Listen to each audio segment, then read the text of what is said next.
वंदे मातरम। जय श्री राम, जय श्री राम, जय श्री राम, जय श्री राम, जय श्री राम, जय श्री राम, जय श्री राम, जय श्री राम, जय श्री राम, जय श्री राम, जय श्री राम, जय श्री राम, जय श्री राम, जय श्री राम, जय श्री राम, जय श्री राम। ఆయన చెప్పాడు తెలుగుదేశం వాళ్ళే దీన్ని ఈ కార్యక్రమంలో ఉన్నారని చెప్పారు. అలాంటి పార్టీ అధ్యక్షుడిని రామ మందిరం దర్శనానికి అనుమతించారు. రాముడి యందు పవిత్రతతో రామ మందిర నిర్మాణం యొక్క సమర్థించే పార్టీ ఈ రామ మందిర నిర్మాణాన్ని రామ మందిరాన్ని అఫీషియల్గా గుర్తించినటువంటి నాయకుడు మాణిక్యాలరావు గారు.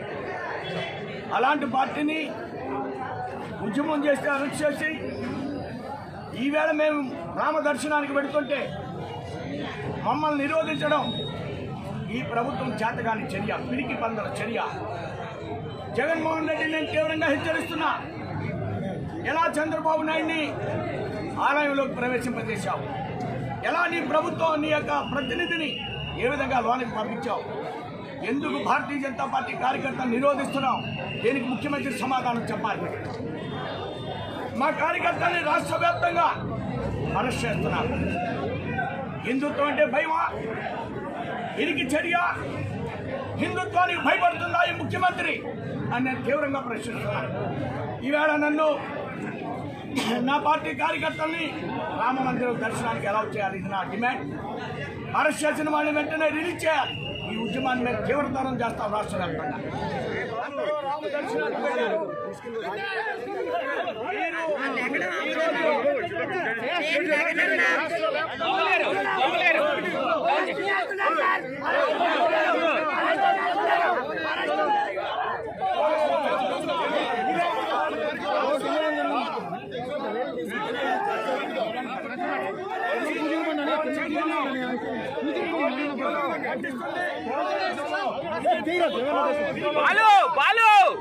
లోగో చూడు. ప్రభుత్వం హిందూ వ్యతిరేక శక్తులతో కుమ్మక్కైంది. చంద్రబాబు నాయుడు